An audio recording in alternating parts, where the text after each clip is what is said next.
Encuentro Cultural Anual, Vigencia y Futuro de Aristóteles a los 1400 años de su nacimiento.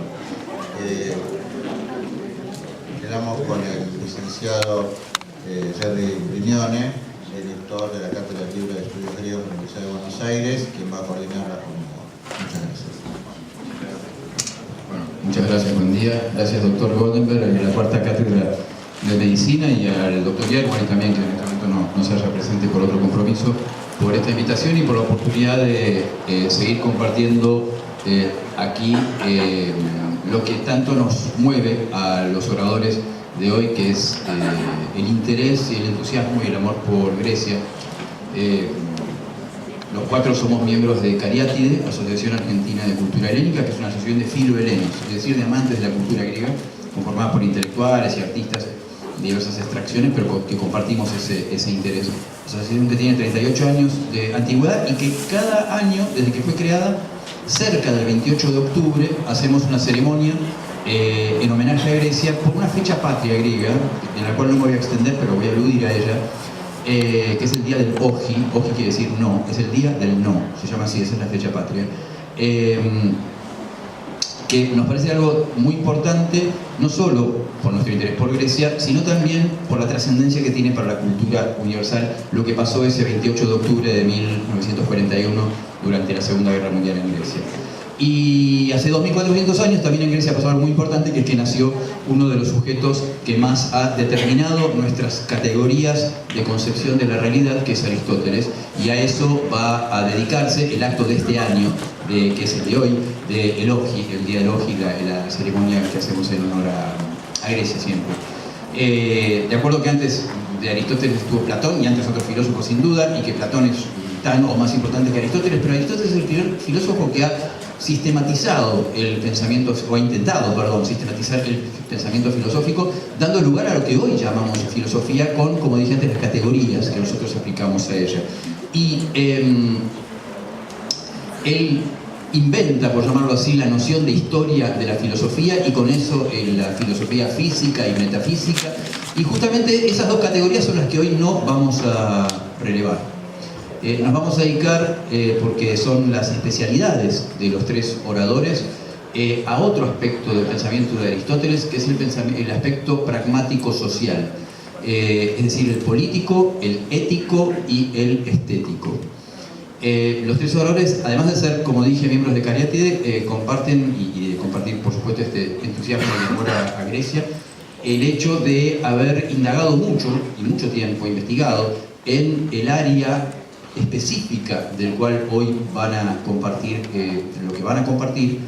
Y también quiero destacar que los tres también comparten el rasgo de tener muchos años, diría casi toda una vida, dedicada a la docencia.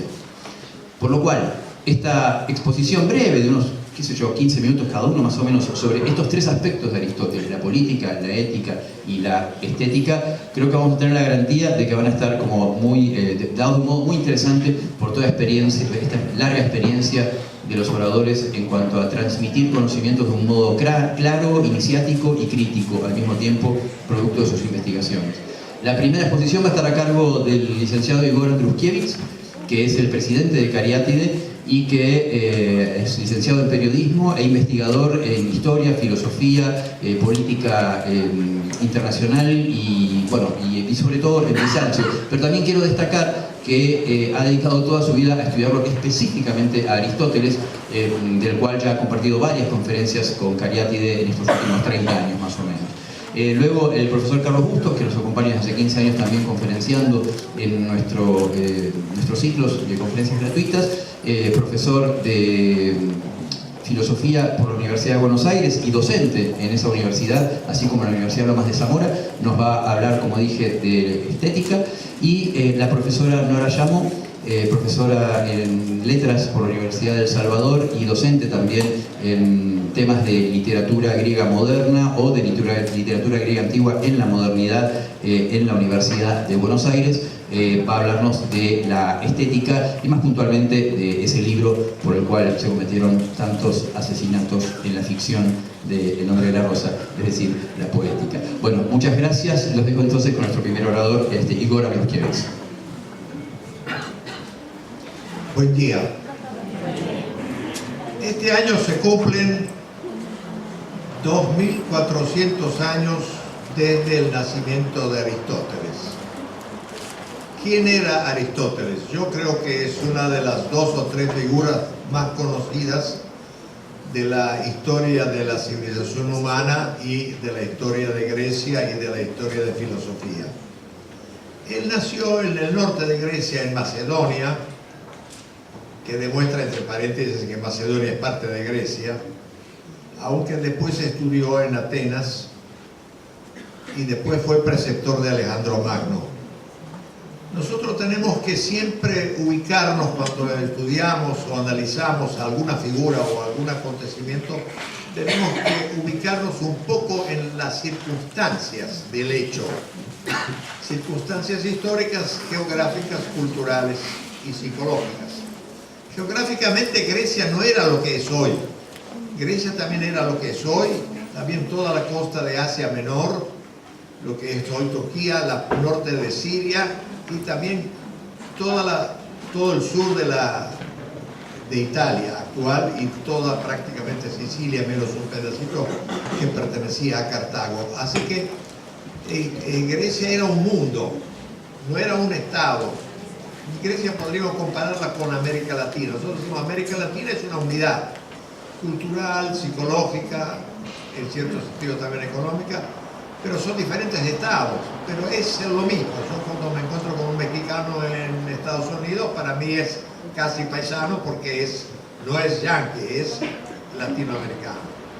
Bueno, los griegos de norte, de sur, de Calabria, de Nápoles, que era ciudad griega, y de Sicilia, eran todos griegos pertenecientes a una gran cultura, pero cada uno vivía en un pequeño estado que era una comarca, no era ciudad, porque decimos polis es ciudad. Polis no es ciudad, es una ciudad con su comarca alrededor, y que era un estado específico que también luego fue Roma, así. La República Romana también era una especie de polis, que era la ciudad de Roma con las ciudades alrededor.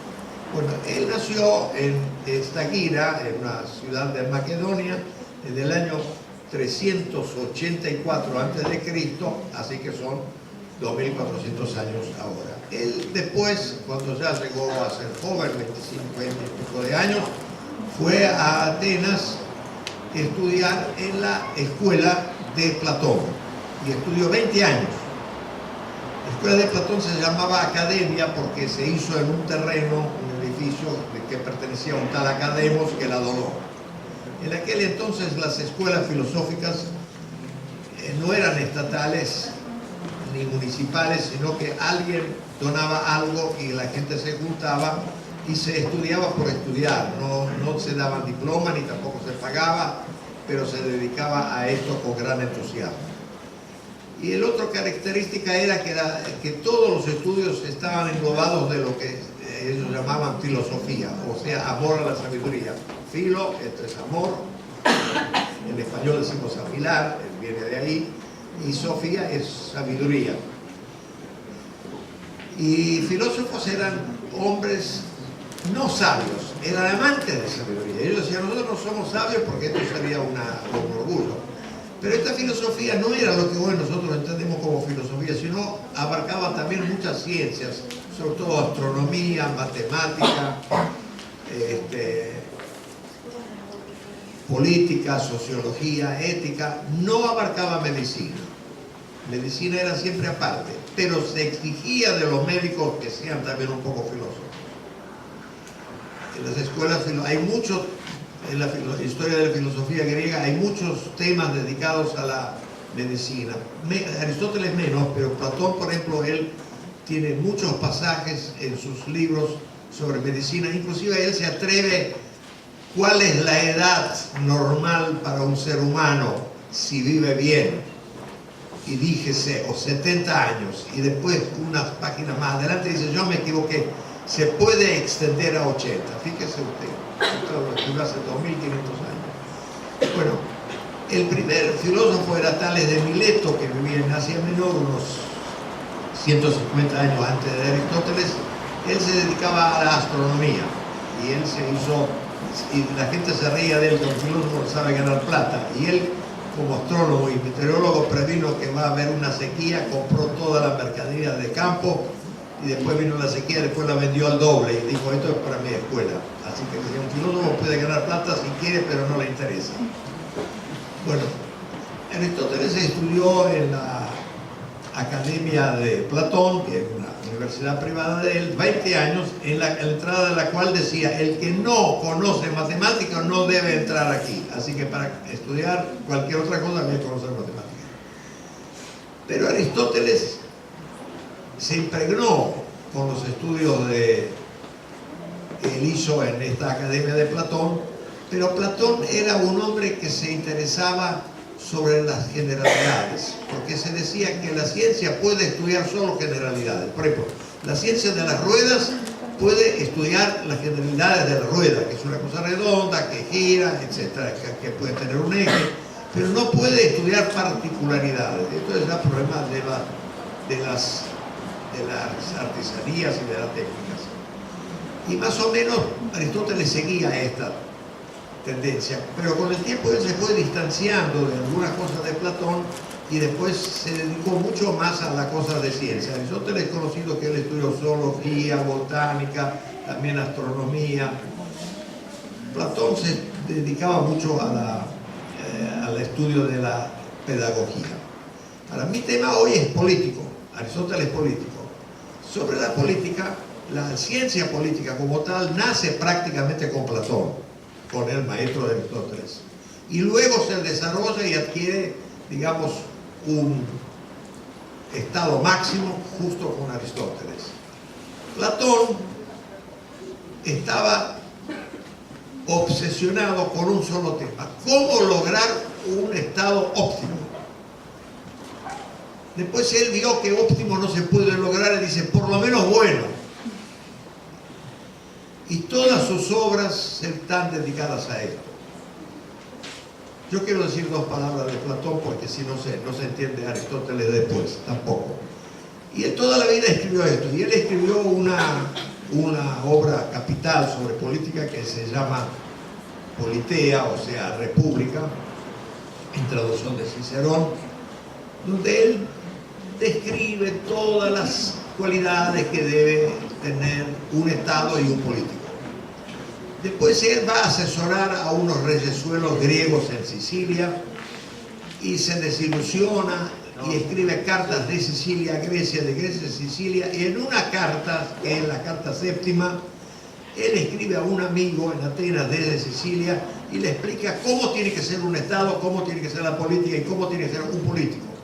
Y explica, principalmente dice que para ser buen político hay que tener buena educación, hay que estar buena preparación. Estar bien educado y bien preparado. Y él al final se ve que se cansa de esta es la séptima carta, son 12 o 11 cartas de él que están conservadas. De algunas se duda si las escribió él o no, pero de esta séptima se demostró que sí, que él la escribió.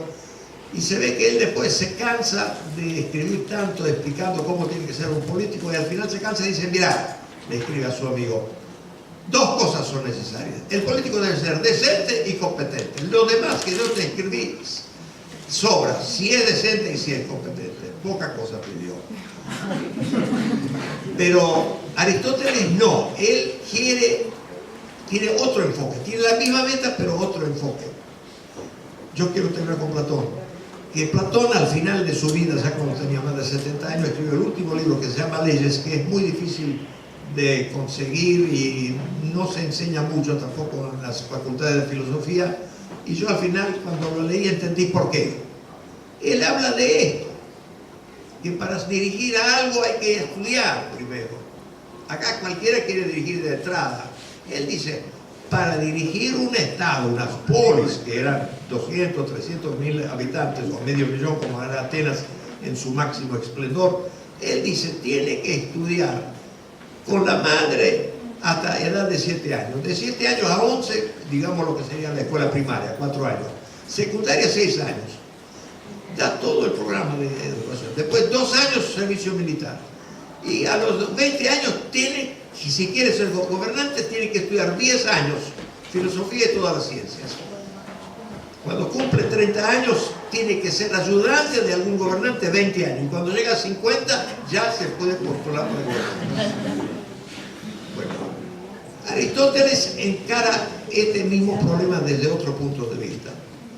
Él dice, vamos a estudiar todos los estados que hay en la actualidad, en aquel momento. Y él describe 158 constituciones. Es un libro famoso de él que se perdió, lamentablemente. Nosotros no lo tenemos. Está mencionado de muchos lados, pero nosotros no tenemos. Por suerte, hace 130 años en Egipto, por casualidad, buscando las cosas de cultura egipcia de los faraones, se encontraron un pergamino con una de las 158 constituciones de Aristóteles, que es la Constitución de Atenas, justamente, donde él describe 11 reformas constitucionales que hubo Atenas, desde el año 1100 hasta la época que vive él, que es más o menos año 400.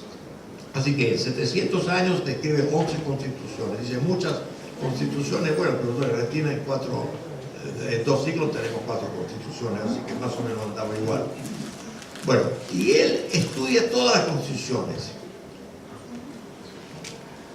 Y a raíz, así que el libro de Aristóteles que habla sobre la política concreta son estas 158 constituciones que nosotros no conocemos, pero hay muchas referencias y citas en otros lados, y conocemos esta constitución de Atenas que se encontró por casualidad a fines del siglo XIX. Y después él escribe toda la vida un libro grande que se llama Política. Esta Política es un libro grande. Yo quise tratar de mostrarlo. Tengo una edición bilingüe que se hizo en España en el año 70. Es un libro muy grande, es una edición bilingüe. De un lado está en griego, del otro lado está en español. Y está bien traducido, porque la mayoría de las traducciones están tergiversadas por los políticos. Cuando el político quiere hacer algo y cuando dice esto está malo, él dice no es malo. O sea, hay muchas falsificaciones, sobre todo de Aristóteles, pero estas ediciones del año 70 del Instituto de Humanidades de Madrid es bilingüe. Usted lee y si tiene dudas lo mira y lee en griego. Aunque no entiende griego, busca en un diccionario la palabra y sabe si está bien traducido o no. Y el otro libro es el que le dije que es la política. Bueno, ¿qué es lo que podemos decir nosotros en tan poco tiempo sobre la política de Aristóteles? Él dice, analiza cuántos tipos de gobierno hay en general. Y dice que hay 3 tipos correctos, buenos, orfas, dice él. De ahí viene ortografía, porque en griego y ruso dicen F, y en occidente decimos T. Ortografía, y ruso dice ortografía. ¿Cómo dicen los griegos? Ortografía. Es una entre F y T. Bueno, él dice, política de estados orfa, o sea, correctos, son 3: monarquía, aristocracia y politía. Dice este nombre, politía. Cicerón después lo traduce como república. Y él lo clasifica, dice, por la cantidad de gobernantes. Monarquía hay un gobernante, aristocracia son varios, y en república son muchos. Y son buenos porque ellos tienen por finalidad de cuidar el bien común, bien general de todos.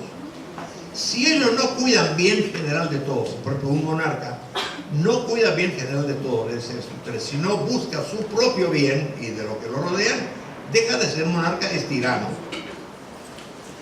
Si un aristócrata, en vez de cuidar el bien de todos los habitantes de un estado, cuida bien de él y de su clase o de sus amigos, es oligarca. Y si en una república, que es una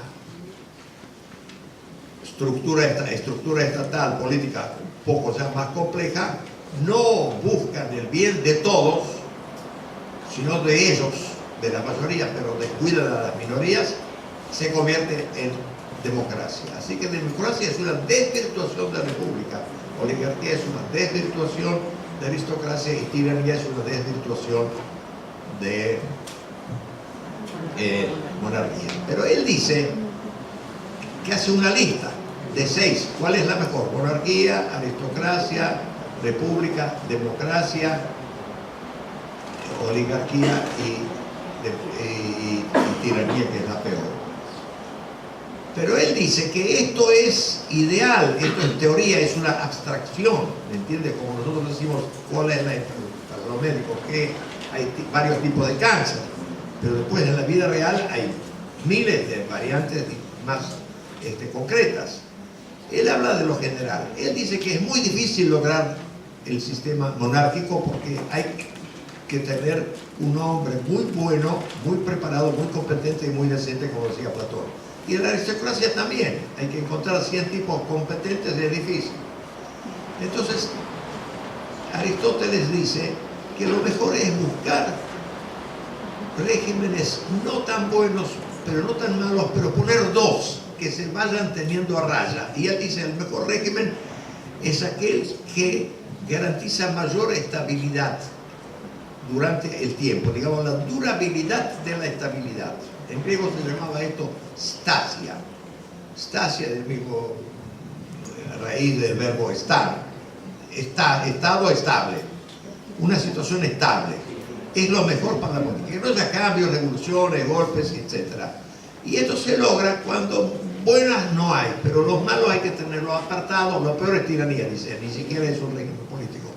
Pero los que menos malos, menos buenos, mezclarlos de alguna manera para que ellos se vayan frenando entre sí. Y él dice, la mejor gobierno mezclado así es mezcla de oligarquía con democracia. Democracia son mucha gente que piensa en interés de ellos, de la turba, y la oligarquía piensa en las minorías. Pero se tienen que juntar y de alguna manera controlarse mutuamente. Esto es república. Así que hay un enigma en toda esta clasificación de Aristóteles que hasta hoy no está del todo bien aclarada. Él dice que el tercer régimen, o sea, el régimen república, es en realidad mezcla, que es un régimen bueno, es mezcla de dos regímenes malos, que es la democracia y la oligarquía. Y esta clasificación él la da 3 o 4 veces en su libro Política y algunos lo discuten. Y hay muchas ediciones que están tergiversadas, donde dicen democracia mal régimen, o no mal régimen, digamos que es la tergiversación de la república, dicen que es demagogia, y en vez de la república ponen democracia, ¿me entiendes? Hay muchas manipulaciones con la terminología, pero yo les doy la terminología correcta que es del original. Pero él después, Aristóteles, yo ya prácticamente tengo que terminar, quiero decir algo, que él indaga mucho en esto, y controla la realidad, conoce todo, fue preceptor de Alejandro Magno. Alejandro Magno prácticamente conquistó toda Grecia y se fue para Asia y llegó hasta India. Y él fue preceptor de él, pero no cuando él ya era gobernante, sino cuando era joven. Y él, en general, es escéptico, él no cree en un estado ideal, él no cree tampoco que se pueda encontrar una persona totalmente decente y totalmente competente. Él dice, tratemos de llegar a lo mejor que se puede llegar. Y él da algunas reglas para esto. Y estas reglas a veces son poco conocidas porque el libro de él se discute si lo escribió él o fueron clases. Yo, como usted tiene acá clases, y algunos alumnos lo anotaban. Después, cuando él murió, dicen que el director de la escuela esta, él fundó su propia escuela que se llamaba Liceo, la de Platón se llamaba Academia, y este es porque se llamaba Academo, el que donó el terreno. Y él se llamó Liceo porque donde él la fundó en una escuela secundaria, él pidió permiso que la dejen las instalaciones. Ellos decían que hay que enseñar caminando alrededor de una pileta grande, alrededor hay árboles y en la sombra caminar. Ahí es la escuela peripatética. Él hablaba con los alumnos y caminaba alrededor, en la naturaleza, tranquilo, todo eso. Esto era Aristóteles. Y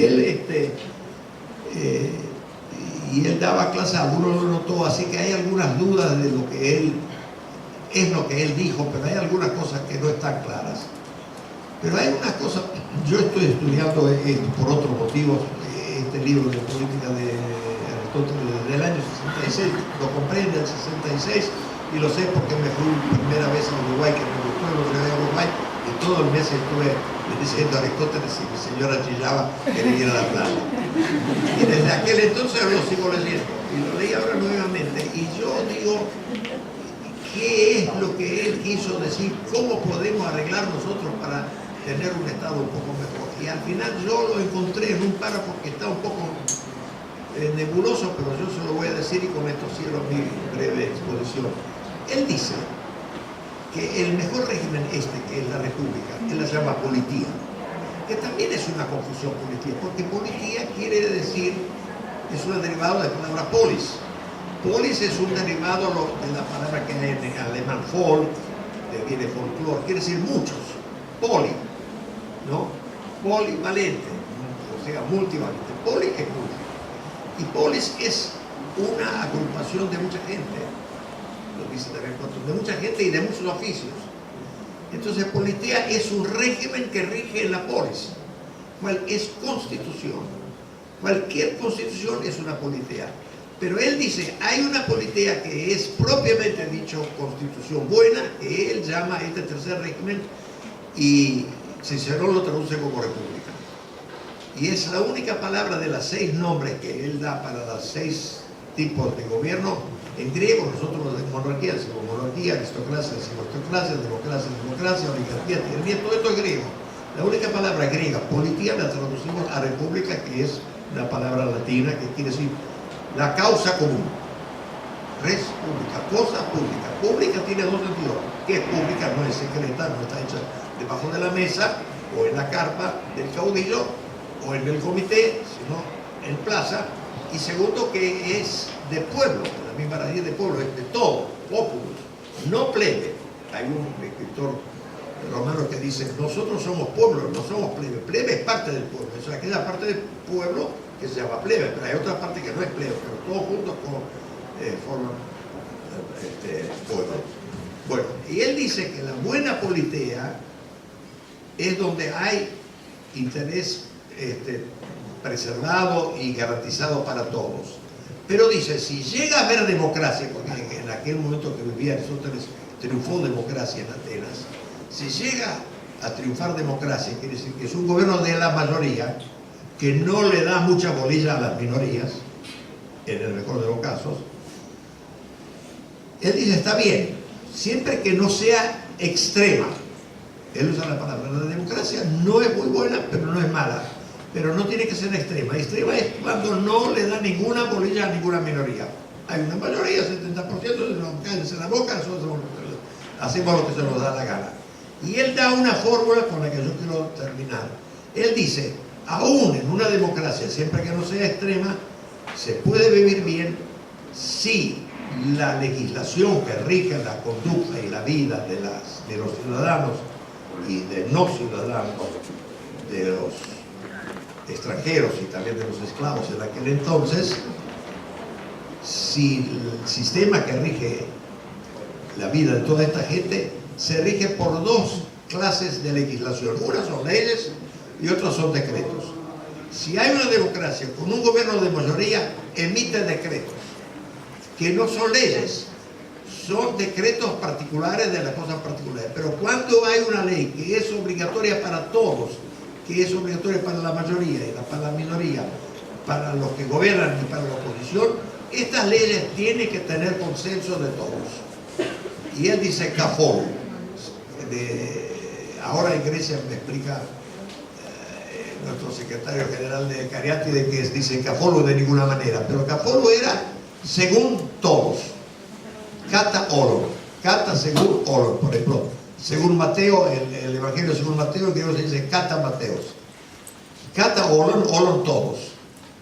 La ley debe tener consenso de todos, inclusive de los antepasados. Y Aristóteles dice, las leyes no escritas, éticas, acumuladas por nuestros pasados, son más importantes que las leyes que nosotros hoy podemos escribir. Lo que nosotros hoy escribimos es menos importante de lo que escribieron todos nuestros antepasados en la historia nuestra. Está bien. Y estas leyes, así, son leyes correctas, cuando tienen acuerdo de los antepasados y de los presentes, inclusive que están en oposición. Ahora, si hay una mayoría que no quiere respetar la oposición, en detalles sí, que uno lo nombra a un lado, otro a otro lado, estos son decretos. Decretos que son del gobierno, pero leyes deben ser comunes, de consenso general tiene que ser Cafolu. De ahí viene la palabra